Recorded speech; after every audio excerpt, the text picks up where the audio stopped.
আপনারা অনেকে ভাববেন যে একজন বয়স্ক লোক পরনিন্দা কেন করছে, কিন্তু বাংলার মুখ্যমন্ত্রী আমরাই তো করেছিলাম। আজকে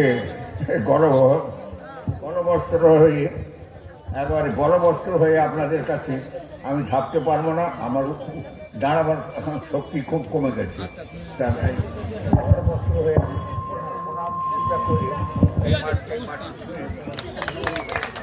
এই মাটি ছুঁয়ে আপনাদের কাছে ক্ষমা চাইছি, ক্ষমা করে দেবেন। একটা ভুল পথে চলে গেলাম এবং সেই ভুল পথে আপনাদেরকে সঙ্গে নিয়ে গেলাম, আপনাদের আমরা করতে পারলাম আমরা, চোখ থেকে ঠস করে জল পড়ে যায়। এই সমস্ত পরিবার স্বাধীনতা যুদ্ধে আপনারা যা দিয়েছেন, আপনাদের পরিবাররা যা দিয়েছে, ভারতবর্ষে অক্ষরে অক্ষরে লেখা আছে মহাপেজখানায় দিল্লিতে, অন্য কোথাও খুঁজে পাবেন না। উত্তরপ্রদেশের বালিয়া, মহারাষ্ট্রের সাতারা, মহারাষ্ট্রের সাতারা, উত্তরপ্রদেশের বালিয়া, আর আপনার কাঁথি, আপনার মেদিনীপুর, এই জেলা মেদিনীপুর, সব দিয়ে গেছে, কিচ্ছু পাননি আপনারা।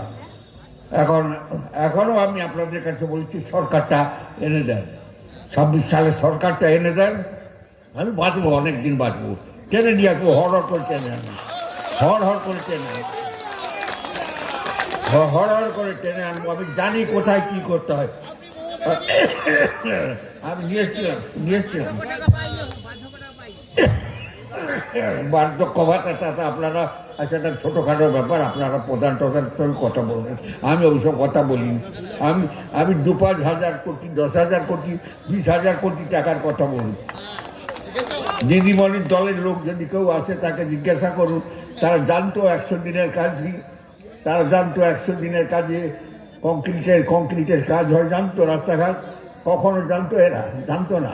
ওটা আমার নামে অর্ডার হয়েছিল, আমি অর্ডার করে দিয়েছিলাম।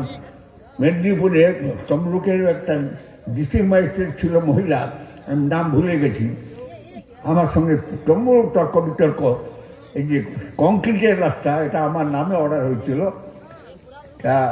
10 সালের 30 অক্টোবর কেন্দ্রীয় সরকারের অর্ডার জিও বেরিয়েছিল, সেই অর্ডারের মূলে উনি সেদিন কৃষ্ণনগরের নদিয়ায় ছিলেন মুখ্যমন্ত্রী। ফোন করে বললাম যে এখন থেকে কংক্রিট রাস্তা, কালভার্ট ইত্যাদি সমস্ত আপনার 100 দিনের কাজে হবে। তো সেসব দিন চলে গেছে, এর দ্বারা কোনো কাজ হবে না। উনি কিছু জানেন না, চুরিটা ভালো করে জানেন, কিছু জানেন না, চুরিটা ভালো করে জানেন। যাই হোক, সে তো আপনি বললে বুঝতে পারতাম না, আমরা বুঝতে পারতাম না। কিন্তু এখন কিছু জায়গায় বেরিয়ে পড়েছে, কিছু কাগজ, সবাই একটু বসে পড়ুন, কিছু কাগজ বেরিয়ে এসছে, যে কাগজে অনেক জিনিস বেরিয়েছে। যাই হোক, আমি এই সন্ধ্যায় দাঁড়িয়ে ব্রাহ্মণ সন্তান আপনাদের কাছে ক্ষমা চেয়ে নিচ্ছি।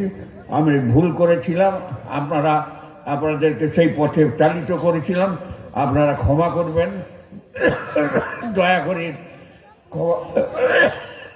ক্ষমা করে 26 সালে একবারে পরিষ্কারভাবে আপনার ভারতীয় জনতা পার্টিকে নিয়ে আসুন মোদীজির নেতৃত্বে। আমি ওদের ইতিহাস অনেক জানি, অমিত শাহজিকে খুব ভালোভাবে জানি। আমি আপনাদের কাছে শপথ করতে বলেছি, আমাদের এই এলাকার বহু উন্নয়ন হবে এবং সেই উন্নয়ন আপনারা কখনো দেখেননি।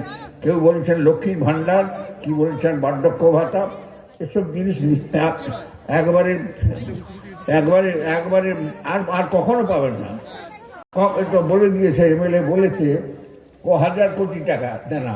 আমরা তো নাচতাম ছেলেদের নিয়ে, সিপিএম 2,00,000 কোটি টাকা দেনা, এটা নাচতাম। আর যে 1000 কোটি টাকা দেনা, হিসাব নিকাশ আছে, মাথা খারাপ হয়ে যাবে শুনলেই। ওসব কথা ছেড়ে দিন, বড় বড় কথা বলুন। এখানে কি হবে বলুন, আপনার মাটির তলায় কি আছে বলুন। মুখবেড়িয়াতে ওখানে কি তেল পাওয়া যাবে, পেট্রোল ডিজেল পাওয়া যাবে? আমি জিজ্ঞাসা করি আপনাদের কাছে, এই মুখবেড়িয়া কেন্দ্র, ভূপতিনগর থানা, এটা তেল, আপনার কেরোসিন, পেট্রোল ডিজেল পাওয়া যাবে ওইখানে? অশোকনগরে পাওয়া যাবে? কোটি কোটি টাকার সম্পদ লুকিয়ে আছে। শুধু বালি চুরি করে বিক্রি করলো, কয়লা চুরি করে বিক্রি করলো, জল চুরি করে বিক্রি করছে, দুনিয়া কি নেই। তা সেই জন্য আপনাদের কাছে বলি, ছেলেরা চিৎকার করছে চোর চোর বলে। এই কদিনের যে আওয়াজ উঠেছে পশ্চিমবাংলায়, সে আওয়াজ তো আর দোকানে সহ্য করা যায় না, শোনা যায় না, সহ্য করা যায় না। যাই হোক, আমি একটি সন্ধ্যায় অমিত ভাই সহ তার যারা সঙ্গী সাথী যারা জয়েন করলেন তাদের ধন্যবাদ জানাচ্ছি। আর সন্ধ্যায় সকলে এসেছেন, আমি আবার আসবো আপনাদের কাছে মিলিত হব। দোয়া জুড়ে শুধু প্রার্থনা, মঙ্গলময়ের কাছে আপনাদের পরিবার সুখী সমৃদ্ধশালী হোক এবং এই এলাকায় অর্থনৈতিক সমৃদ্ধি লাভ করুক নূতন সরকার 26-এ আসার পরে। এই যে এসআইআর হয়েছে, এসআইআরে অনেকে সার হয়ে গেছে। সার মানে খতে কিছু পাওয়া যায়। এসআইআরে যেমন খত তৈরি হয়ে গেছে তাকে দেওয়ার কোনো কাজ হবে না। ওই এসআইআরে সর্বনাশ হয়ে গেছে, মাথায় হাত দিয়ে বসছে, দিন রাত পাগলের মতো বক্তৃতা করছেন উল্টা পাল্টা। যাই হোক, তার কাজ তিনি করুন, আমাদের কাজ গুছিয়ে তোলা। এই অমিত ভাইটার মতো যারা এখনো দূরে আছে সবকে ধরে টেনে আনা, এবং এই অঞ্চল চিরকাল একটা সদুত্তর দিয়েছে, জবাব দিয়েছে, ভালো জবাব দিয়েছে। ভোটের সময় আমি আপনাদের সকলকে আরেকবার প্রণাম, শ্রদ্ধা, নমস্কার জানাচ্ছি। সকলে ভালো থাকুন, আপনাদের পুত্র পরিবার সকলেই সুখে থাকুক, মঙ্গলময়, তাদের সুখী করুন এই প্রার্থনা করে। যে ভুল আমরা করেছি জীবনে, সেই ভুলে আরেকবার প্রায়শ্চিত্ত করবার প্রার্থনা করে আপনাদের কাছে ক্ষমা চেয়ে নিয়ে আমি আমার বক্তব্য শেষ করছি। সকলে ভালো থাকুন।